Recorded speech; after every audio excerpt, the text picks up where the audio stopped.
Merci, Monsieur le Président. Une explication de vote également, comme vient de le dire Glenn Tissot. Notre explication de vote sera donc pour les 20 délibérations.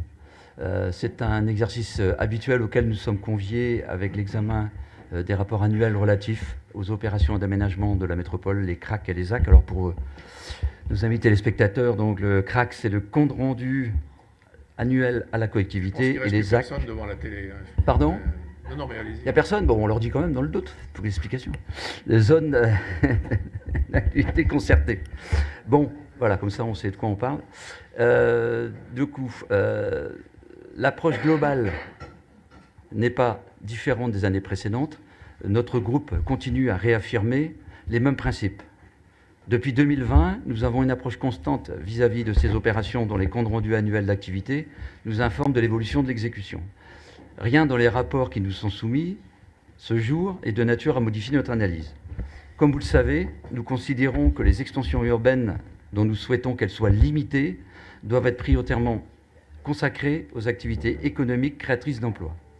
En effet, nous sommes attentifs à ce qu'il ne s'agisse pas de simples déplacements économiques, mais qu'à l'occasion du déménagement, il y ait extension d'activité et création d'emplois. Nous sommes toujours aussi vigilants sur les extensions commerciales.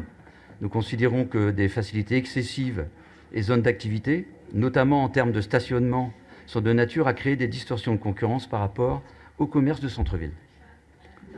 Pour nous, l'habitat doit prioritairement être développé en tissu déjà urbanisé, ou du moins en continuité d'urbanisation. Nous le disons depuis des années, l'extension du tissu urbain, nous préférons la rénovation de la centre-ville sur elle-même, comme la rénovation des centres-bourgs.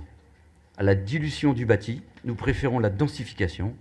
Elle limite les effets induits en termes d'artificialisation des sols ou de nécessité accrue de services de proximité. Ces opérations doivent rester à taille humaine et respecter un cadre de cohérence. C'est pourquoi, dans cette logique, nous voterons à nouveau contre les délibérations 65 et 66, donc Fontaine-Margot et Kerlinou.